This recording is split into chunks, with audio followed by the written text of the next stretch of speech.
ஒரு நாளைக்கு 8 பேர்னா கிட்டத்தட்ட 240க்கு மேற்பட்டவர்கள் இந்த குறிப்பிட்ட காலகட்டத்திற்குள் கொல்லப்பட்டிருக்கிறார்கள், ஷஹீதாகி இருக்கிறார்கள் என்கிறது அல் ஜசீராவினுடைய அறிக்கை என்கிற நிலையில் இன்றைக்கு இஸ்ரேலுடைய பாராளுமன்றம் நெசட்டில் 2 முக்கியமான தீர்மானங்கள் வாக்கெடுப்புக்கு விடப்பட்டிருக்கிறது. நெதன்யாகுவோடு அமெரிக்க அதிபர் டொனால்ட் ட்ரம்பினுடைய தூதுவரும் அமெரிக்க அதிபர் டொனால்ட் ட்ரம்பின் மருமகனுமாக இருக்கக்கூடிய குஷ்னர் பாலஸ்தீனத்தில் ரஃபா பகுதிகளில் இஸ்ரேலுடைய கண்ட்ரோலில் இருக்கக்கூடிய பகுதிகளில் பங்கருக்குள் இருக்கக்கூடிய பாலஸ்தீன விடுதலை போராளிகள் தொடர்பான பேச்சுவார்த்தைகள் நடத்தியிருந்தார். அந்த பேச்சுவார்த்தைகள்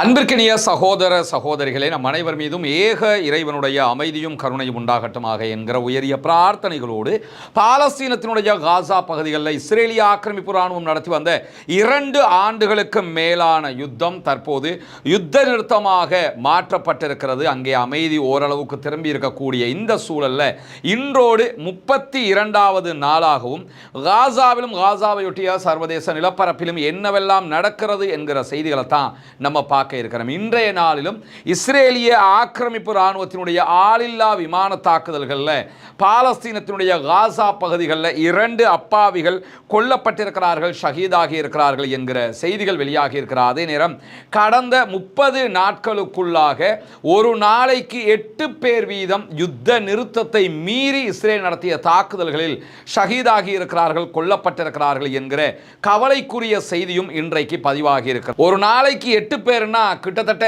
240க்கு மேற்பட்டவர்கள் இந்த குறிப்பிட்ட காலகட்டத்திற்குள் கொல்லப்பட்டிருக்கிறார்கள், ஷஹீதாகி இருக்கிறார்கள் என்கிறது அல் ஜசீராவினுடைய அறிக்கை என்கிற நிலையில் இன்றைக்கு இஸ்ரேலுடைய பாராளுமன்றம் நெசட்டில் 2 முக்கியமான தீர்மானங்கள் வாக்கெடுப்புக்கு விடப்பட்டிருக்கிறது. அந்த வாக்கெடுப்பு முதல் வாக்கெடுப்பே வெற்றி பெற்றிருக்கிறது என்கிற செய்திகள் வெளியாகி இருக்கு. அதிலே முதலாவது வாக்கெடுப்புக்கு விடப்பட்ட தீர்மானம் அல் ஜசீரா இஸ்ரேலுக்குள் இயங்க முடியுமா முடியாதா என்பதுதான். இஸ்ரேலில் இருந்து இயங்கக்கூடிய ஹெரேட்ஸ் பத்திரிகை வெளியிட்டிருக்கக்கூடிய செய்தி பிரகாரம் இஸ்ரேலுடைய நெசட்டில் கொண்டு வரப்பட்ட அல் ஜசீராவை தடுக்கும் சட்டம் மூலம் முதல் வாசிப்பில் நிறைவேற்றப்பட்டிருக்கிறது, வெற்றி அடைந்திருக்கிறது. நீதிமன்ற உத்தரவுகள் எதுவும் இல்லாமலேயே எந்த ஒரு ஊடக நிறுவனத்தையும் மூடுவதற்கு இந்த சட்டம் அனுமதி வழங்குகிறது.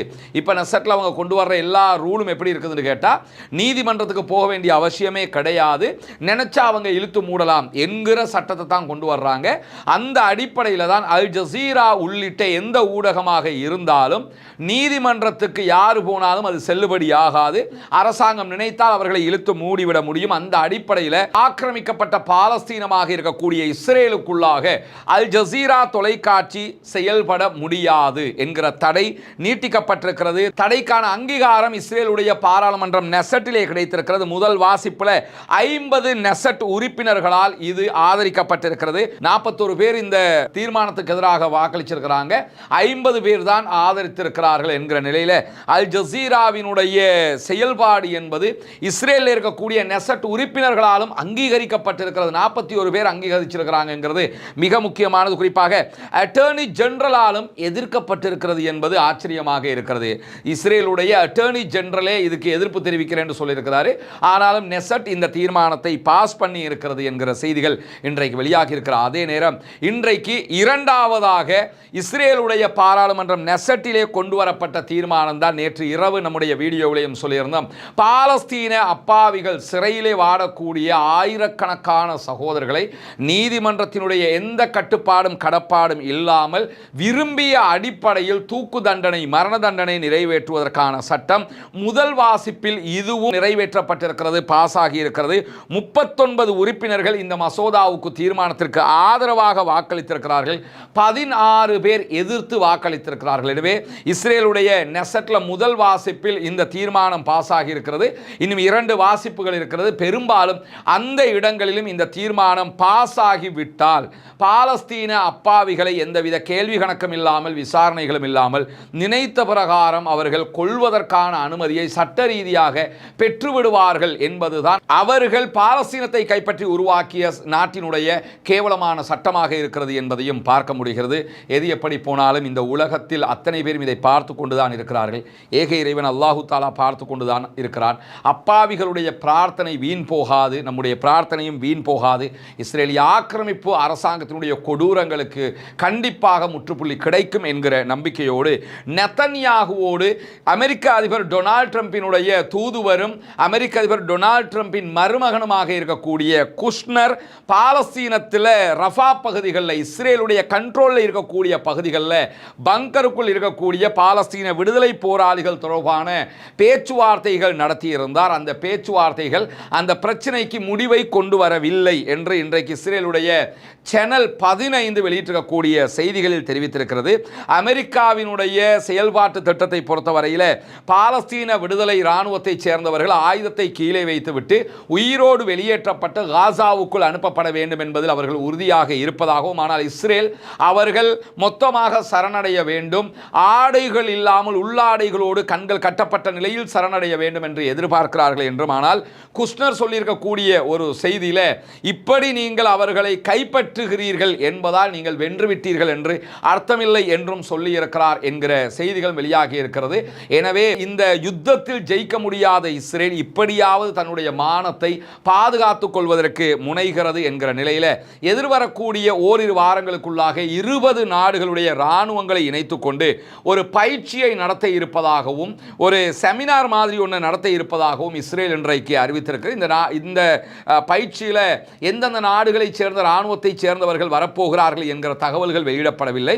ஆனால் இந்த பயிற்சியின் மிக முக்கியமான நோக்கமே என்னன்னா, சர்வதேச அளவில் தனிமைப்படுத்தப்படக்கூடிய இஸ்ரேலை தூக்கி எப்படி நிறுத்துவது, சர்வதேச தனிமையை எப்படி தவிர்ப்பது என்பதுதான் அவர்களுடைய நோக்கம் என்று சொல்லப்படுகிறது. ஆனால் நெசட்டில் பாலஸ்தீன அப்பாவிகளை தூக்கில் போடுவோம் என்று கொண்டு வருகிற தீர்மானங்கள், அதே போன்று அவர்கள் கொண்டு வரக்கூடிய அல் ஜசீராவுக்கு எதிரான தீர்மானங்கள், இந்த மாதிரியான தீர்மானங்கள் எல்லாம் சர்வதேச அளவில் இன்னும் அவர்களை தனிமைப்படுத்துமே தவிர அவர்களுக்கான இந்த வாய்ப்பையும் கொடுக்காது என்பதையும் நம்ம புரிந்து கொள்ளுகிற அதே நேரத்தில் நேற்றைய தினம் பாலஸ்தீன விடுதலை இராணுவத்தை சேர்ந்தவர்கள் செஞ்சிலுவை சங்கத்தின் ஊடாக ஹதர் கோல்டி என்கிற 14 ஆண்டுகள் காசாவில் சிறைப்பிடித்து வைக்கப்பட்டிருந்த இஸ்ரேலிய இராணுவத்தை சேர்ந்தவனுடைய உடலை ஒப்படைத்திருந்தார்கள். அந்த உடலை அவனுடைய குடும்பத்தார் பெற்றுக்கொண்டதற்கு பிறகு அந்த உடலை பார்வையிடுவதற்காக இஸ்ரேலிய பிரதமர் பெஞ்சமின் நெதன்யாகு அவருடைய வீட்டுக்கு போக அனுமதி கேட்ட நேரத்தில் இஸ்ரேலிய பிரதமர் எங்கள் வீட்டு பக்கம் வரவே கூடாது என்று அவர்கள் மறுத்து விட்டார்கள். ஏன்னா 14 ஆண்டுகளாக எங்களுடைய பிள்ளையை உங்களால் உயிரோட காப்பாற்ற முடியலை, இந்த காசாவினுடைய யுத்த நேரத்திலேயாவது உயிரோட பாதுகாத்திருக்கலாம், நீங்கள் போட்ட குண்டுகளே எங்களுடைய பிள்ளைகளை கொன்றிருக்கிறது என்பதால் நீங்கள் எங்கள் வீட்டுக்கு வர வேண்டாம் என்று இஸ்ரேலுடைய பிரதமருக்கு இஸ்ரேலுக்கு உள்ளே இருக்கக்கூடிய ஹதர் கோல்டினுடைய குடும்பம் மறுப்பு தெரிவித்திருக்கிறது. இது சர்வதேச அளவில் இஸ்ரேலிய பிரதமருக்கு இன்னும் ஒரு அவமானமான செய்தி என்பதை தாண்டி காசா பகுதிகளில் சமாதானத்தை கடைபிடிப்பதற்காக யுத்த நிறுத்தத்தை மேற்பார்வையிடுவதற்காக ஒரு இராணுவ தளத்தை அமைப்பதற்கு வாஷிங்டன் முயற்சி செய்கிறது என்கிற செய்திகளை இன்றைக்கு இஸ்ரேல் வெளியிட்டிருக்கக்கூடிய தரவுகளில் பார்க்க முடிகிறது.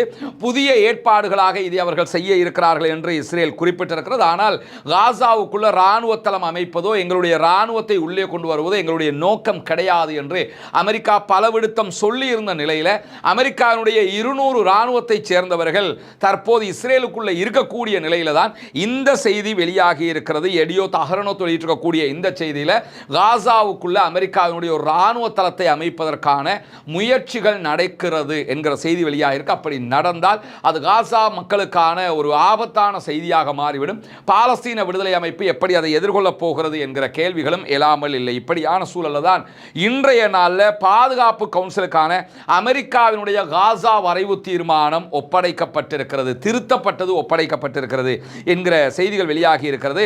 அதிலே இடம்பெற்றிருக்கக்கூடிய முக்கியமான செய்திகளாக தீர்மானம் ஐநா சபையோடு இணைந்து ஒருங்கிணைந்து காசாவுக்குள்ள உதவிகளை முழுமையாக தொடங்க வேண்டும் என்று வலியுறுத்துவதாக குறிப்பிடப்பட்டிருக்கிறது. காசாவுக்கு தேவையான உதவிகளை கொண்டு போவது இந்த ஐநாவினுடைய பாதுகாப்பு கவுன்சில் வரைவு தீர்மானத்தில் இருக்கிறது. அதே போன்று காசாவில் ஒரு சர்வதேச உறுதிப்படுத்தல் படையை நிறுவுவதற்கு வரைவு தீர்மானம் அங்கீகாரம் கொடுக்கிறது. ஒரு இன்டர்நேஷனல் ஃபோர்ஸஸை உள்ள கொண்டு போய் வைக்கிறதுக்கு அங்கீகாரம் கிடைத்திருக்கிறது. இதில் எந்தெந்த நாடுகள் வரப்போறாங்க, எப்படி வரப்போறாங்கிறது இன்னும் தெளிவில்லாமல் இருக்கக்கூடிய நிலையில் பாதுகாப்பு கவுன்சில் இதற்கு அனுமதி கொடுக்க வேண்டும்.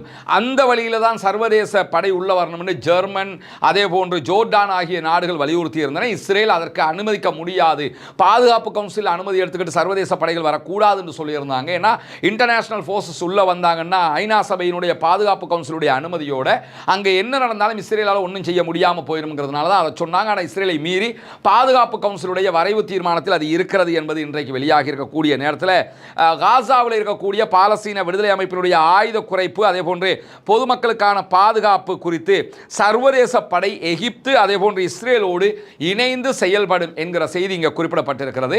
இந்த யுத்தத்தில் பாலஸ்தீன விடுதலை அமைப்பினுடைய ஆயுதத்தை இல்லாமலாக்கணுங்கிறது இஸ்ரேலுக்கு எவ்வளவு முக்கியமோ அதை விட முக்கியமாக அப்துல் ஃபத்தா சிசிக்கு தேவைப்படுகிறது, எகிப்துக்கு தேவைப்படுகிறது என்பது இந்த வரைவு தீர்மானத்தை பார்க்கும்போது தெரியக்கூடிய ஒன்றாக இருக்கக்கூடிய நிலையில் காசாவில் சிவில் அதிகாரத்தை, அதாவது இராணுவத்துக்கு அதிகாரம் இல்லாமல் பொதுமக்கள் ஆளக்கூடிய அதிகாரத்தை நிர்வகிப்பதற்காக தற்காலிக நிர்வாக கட்டமைப்புகளை காசாவினுடைய அமைதி கவுன்சில், பீஸ் கவுன்சில் நிறுவ முடியும், அதற்கான அனுமதி இருக்கிறது என்கிற செய்திகளும் இந்த வரைவு தீர்மானத்தில் குறிப்பிடப்பட்டிருப்பது மட்டுமல்லாமல் காசாவை மறுகட்டமைப்பு செய்வதற்கான நிதியை திரட்டுவதற்காக வங்கியினூடாக சர்வதேச மட்டத்தில் நன்கொடையாளர்களை வைத்து ஒரு நிதியத்தை உருவாக்குவதற்கும் இந்த வரைவு தீர்மானம் அனுமதி கொடுத்திருக்கிறது. ஏன்னா காசாவை மீள் கட்டுமானம் செய்யணும்னா எல்லா நாடுகளும் பணம் தரும்னா யார்கிட்ட கொண்டு கொடுக்கும் என்கிற கேள்வி இருக்கிறதுனால உலக வங்கி அதனை மேற்பார்வையிட வேண்டும், ஒரு நிதியத்தை உருவாக்க வேண்டும் என்று வரைவு தீர்மானம் சொல்லுகிறார். அதே நேரத்தில் ஆயுத குறைப்புகள், பாலஸ்தீன விடுதலை அமைப்பிடத்தில்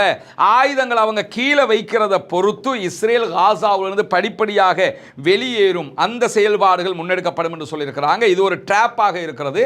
பாலஸ்தீன விடுதலை அமைப்பு ஆயுதத்தை கீழே வைக்கலன்னா இஸ்ரேல் வெளியேற மாட்டாங்க என்று சொல்வதற்காகவே போடப்பட்ட ஒரு காலம் மாதிரி இருக்கிறத நம்ம பார்க்க முடிகிறது. அதே நேரத்தில் காசாவிலிருந்து இஸ்ரேலுக்கு அச்சுறுத்தல் இல்லை என்கிற நிலை வருகிற போது மொத்தமாக இஸ்ரேல் காசாவை விட்டு வெளியேறிவிடும். அப்படின்னா எங்களுக்கு அச்சுறுத்தல் இருக்கு, பாலஸ்தீன விடுதலை அமைப்பு ஆயுதத்தை கீழே வைக்கல என்று சொல்லிக்கொண்டே அவர்கள் காசாவுக்குள் இருப்பதற்கு இந்த வரைவு தீர்மானம் அனுமதி கொடுத்துவிடும். இது பாலஸ்தீன மக்களுக்கு செய்கிற மிகப்பெரிய அநியாயமாக இருக்கிற நிலையில் அரபு நாடுகள் எல்லாம் இதை பற்றி வாய் திறக்காமல் இருப்பதுதான் ஆச்சரியமாக இருக்கக்கூடிய நிலையில் 2027 ஆண்டு இறுதி வரைக்கும் காசாவினுடைய அமைதி கவுன்சில் செயல்படும் என்கிற செய்திகளும் இதிலே குறிப்பிடப்பட்டிருக்கிறது. ஆனால் தற்போதுதான் இந்த தீர்மானம் பாதுகாப்பு கவுன்சிலுக்கு வழங்கப்பட்டிருக்கிறது. பாதுகாப்பு கவுன்சிலில் 9க்கு மேற்பட்ட வாக்குகளை பெற்று இது பாஸ் ஆக வேண்டும்.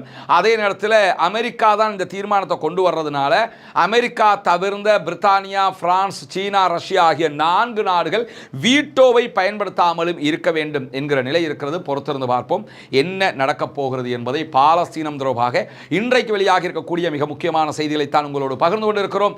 தொடர்ந்தும் நம்முடைய செய்திகளோடு இணைந்திருங்கள். ரஸ்மின் வயசு நியூஸ் மற்றும் ரஸ்மின் டாக்ஸ் ஆகிய சேனல்களை சப்ஸ்கிரைப் செய்வதனூடாக சர்வதேச மற்றும் காசா செய்திகளை உடனுக்குடன் நீங்கள் பெற்றுக்கொள்ள முடியும் என்பதை கூறிக்கொண்டு பாலஸ்தீனம் வெற்றி பெற வேண்டும், பாலஸ்தீனம் சுதந்திரம் அடைய வேண்டும், பாலஸ்தீன மக்களும் நம்மை போன்ற நிம்மதியானவர்களாக மாற வேண்டும், வாழ வேண்டும் என்கிற உயரிய பிரார்த்தனைகளோடு பாலஸ்தீன மக்களுக்காக தொடர்ந்தும் ஜனநாயக ரீதியாக குரல் எழுப்புவோமாக வாகிறது. அல்ஹம்துலில்லாஹி ரப்பில் ஆலமீன்.